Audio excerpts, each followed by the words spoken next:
Hey folks, and welcome to the Truck King YouTube channel. Today is exciting because we have the brand new Ford Maverick here at our Ironwood test facility, and you can see we've already got it dirty. Now what that means is that today we're gonna put a max tow trailer behind this truck, we're gonna load it up with payload, and then we're even gonna go off-road to see if this new Maverick is the real deal.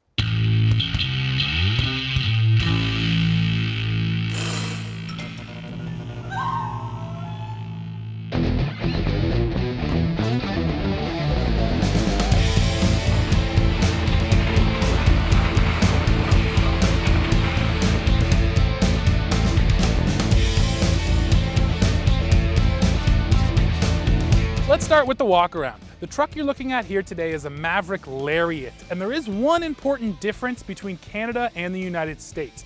Here in Canada, the Lariat only comes with the 2-liter EcoBoost. In the States, you can get the hybrid powertrain in every single trim. So that's one thing for Canadians to note. If you want the hybrid, you have to go to the lower trims. And just so you know, we already have a word in with Ford. We want one of those hybrids so we can test it here on the channel. Stay tuned for that. So let's talk about this engine. That's a 2-liter turbocharged inline 4-cylinder that makes 250 horsepower, 277 pound-feet of torque, and that is sent through an 8-speed automatic.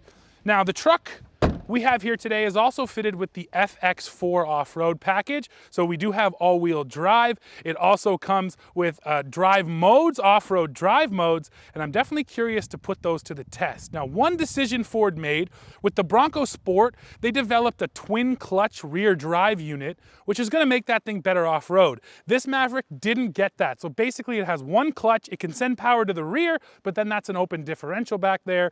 And I'm very curious to see, like I said, how it performs once it gets a little bit muddy.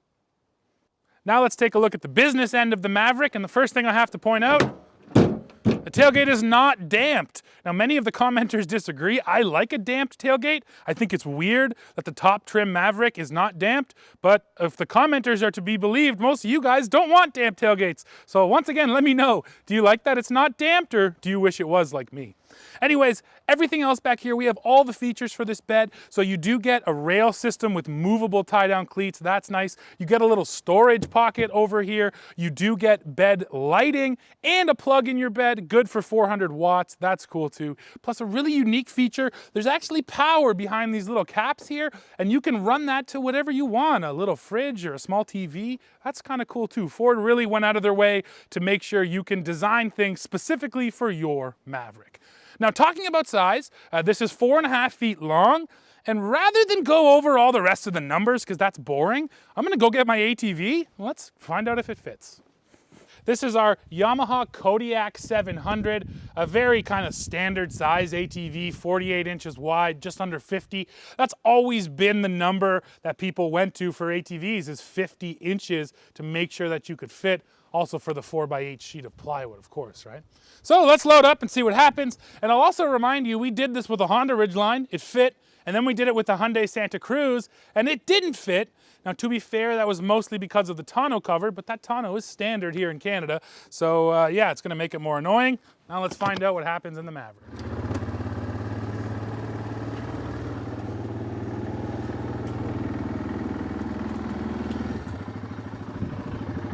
Looking okay width-wise. And now, I am gonna either rub the wheel wells or drive up on them. Let's see.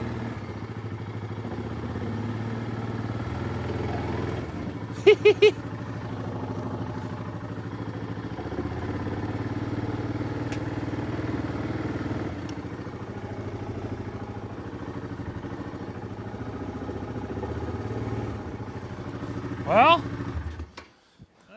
I think I'm there. Yeah, I am there. So the tires, like I said, they didn't fit between the wells. They're kind of sort of sandwiched in between, but this is in here, and now I could tie it down and roll down the road. So I guess now you know. Can a Ford Maverick haul an ATV in its bed? The answer is yes.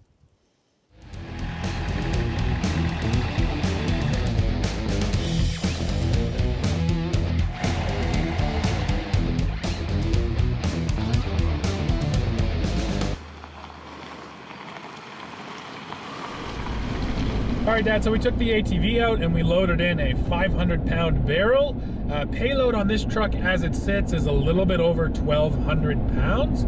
So of course with the barrel and then us up here, we probably got a couple pounds to spare in there, but not many. We're basically right at max payload. Just enough to have lunch. So yeah, like usual, the question is, what do you feel back there? You feel the suspension's working, or how's it feel? It's smoothed out a little bit from when you normally drive it empty, but then that's fairly typical, right? Yeah. But no, it's planted, it's comfortable, there's no lift on the nose. It's trucky, man. You know, everything about this Maverick in every configuration that I've been driving it in now is just keep coming back to the same thing. It's Ford, it's trucky. Feels like a little truck. Yeah, it's a little truck. There's nothing wimpy about this thing. So we've done a first drive of this truck where we just drove it around empty for a little bit. That's here on the channel. One feeling Dad and I both got right away, and I'm going to reiterate it, is how big it is in this small truck. It just feels light and airy in this cabin. There's quite a bit of space, and for two big guys, we're not even touching, which is always nice. But what I've really noticed about the interior too, Dad, is just that it's simplistic. It's a lot of touch buttons, not too much touch screen. It's the kind of vehicle where you jump in and you basically know where everything is right away. And then one thing I really like is your screen setup up there. Because we have the Lariat, you get a screen up there in your gauge cluster, and I just like the information it provides you. You can see all 4 of your seats, or all 5 of your seats, and see who's seat belted in. There's an off-road screen up there. There's an all-wheel drive power split screen. That one's particularly interesting to watch where the power is going. And then just more than that, those screens are just easy to navigate. Go up, go down, there's all your info. So that's another feeling I've really got here, is that, yeah, it's all simple. And if you're used to, I don't know, old trucks, you get in here, nothing's gonna be like, whoa, that's new and fancy and confusing. No, there's nothing space age in here, and that's exactly fine, because that's not really what you want. Mm-hmm. Some guys have gone a little bananas, you know, trying to make everything touch screen. Everything's a touch. Sometimes, you know what? Don't reinvent the wheel. Stuff works. It works. Just keep at it the way it is. Yeah, and I agree with Ford's that. Done. Now let's measure the squat. See how much this barrel affects the truck. Center of the tire. That's 33 inches. Let's pull it off and see how much it raises up. All right, the barrel's stripped off, which is 500 pounds, just to remind you. And we're at 34 inches. So let's make Steve do the math. How much is that? That's 1 inch, Dad. So it squatted 1 inch, which is almost dead nuts even for pretty much everything. Yeah, exactly normal. All right, folks, time to back into our trailer, which means I can show you the camera system. Now here in the Maverick, you really only have this single view. There is a hitching guideline there, which is nice. Although the one thing you also have is once you get close, you can hit that plus for the zoomed in view. And it should help me get it right there. Bang. All right, now we've got our 4,000-pound trailer on the back. That's a 2,000-pound block on a 2,000-pound trailer. And we're just getting up to highway speed here. And the power feels okay. One thing I'll get out of the way right off the bat, we've actually already towed with this Maverick. Dad and I went and hooked up a small travel trailer to this truck. If you want to see that video, it's here on the channel. So we've already kind of felt it, and I'll say the same thing I did with the travel trailer. The power here with a max trailer on feels like enough. It's not overwhelming the trailer. It's not like, whoa, that's crazy, but it's certainly well matched to the weight back there. What do you feel? Well, first of all, I just want to speak to the fact that normally we try to go somewhere around 75–80% of whatever the published tow limit is. So most people know that who watch us. So, however, we towed with this truck yesterday. with the travel trailer. It's rated at 4,000, so to go to say 3,000 seems stupid. So just if you're wondering why we went to max 4,000, plus the math just worked because we just happen to have a 2,000-pound block, and the trailer weighs 2,000. So that's the reason we're at max. And to speak to that, yeah, it works just fine. You know what? The turbo's always spinning, so that's something, but you know, it's a small engine. Yeah, it feels like it's working. But other than that, I've really got no complaints. Doing its job.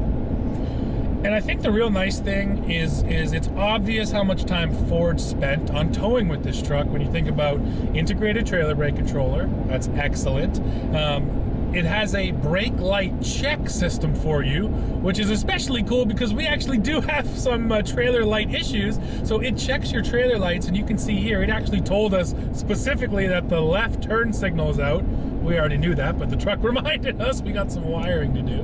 But that's such a cool feature that it's, you know, looking for those trailer lights for you. And then last but not least, you know, you do get a beefier rear end when you get this 4K towing package. So yeah, you are actually getting a little bit more, you know, torque to the ground when you're towing. Actually, yeah, I do have a complaint. These mirrors suck. Yeah, they're small. For towing. It'd be nice to have towing mirrors in these smaller trucks. I don't know why manufacturers haven't got there yet. Maybe aerodynamics, fuel economy, styling. I don't know. At least make them optional. Yeah. Like at this point, this is it. That's what you can get. Yeah. So if you want a proper towing mirror, you're going to the aftermarket. Yeah. All right, now let's take a look at our fuel economy. With that trailer on, we managed 13.2 liters per 100 over 38.6 miles. And for the US, folks, that is 17.8 mpg over 24 miles. And now the moment of truth. Time for 0 to 60 with our 4,000 pounds of trailer on the back. We're in tow haul mode. Ready for the race, Dad. Hit it.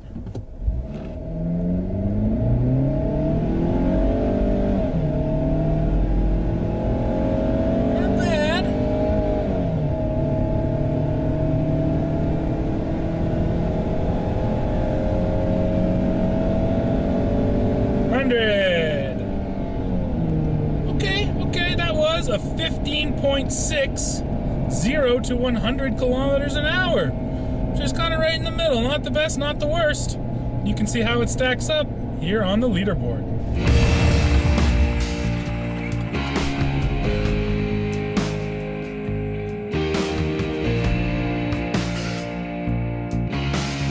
And now it is time for a little off-roading in the Maverick, and we start right here with the twist ditch to see how the all-wheel drive splits its power.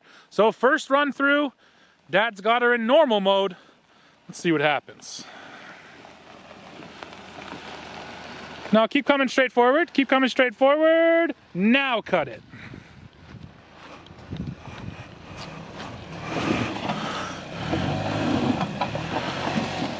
Wow! That was very quick. So this tire lifted right off, it barely spun, and the Maverick sent the power exactly where it needed to be. We'll run it again in mud and ruts, but that was pretty impressive in normal. Yep, right about there.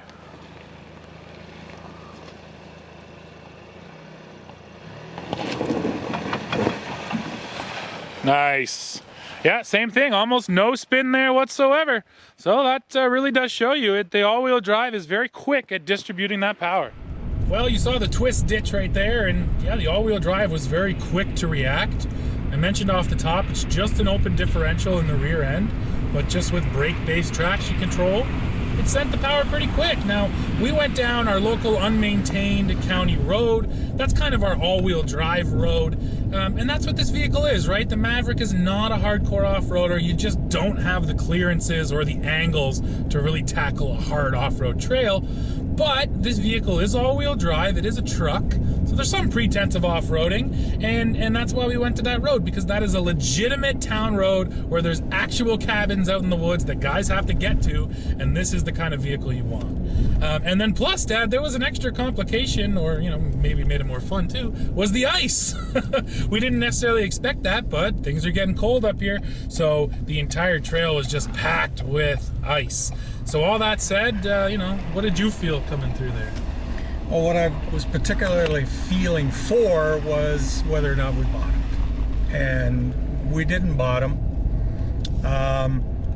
It scrapes its belly here and there, but in other words, it went through really deep potholes at reasonable speed and did not bottom out. And of course, this is FX4, so you're getting some of that unique suspension tuning to make sure that doesn't happen, and that's what you would expect from it, which is nice. So no, it's not a monster off-roader, but it doesn't need to be, Dad. The beauty of Ford's lineup now is 4 trucks: Maverick, Ranger, F-150, and Super Duty. And you got the Raptor if you want to go race across the desert.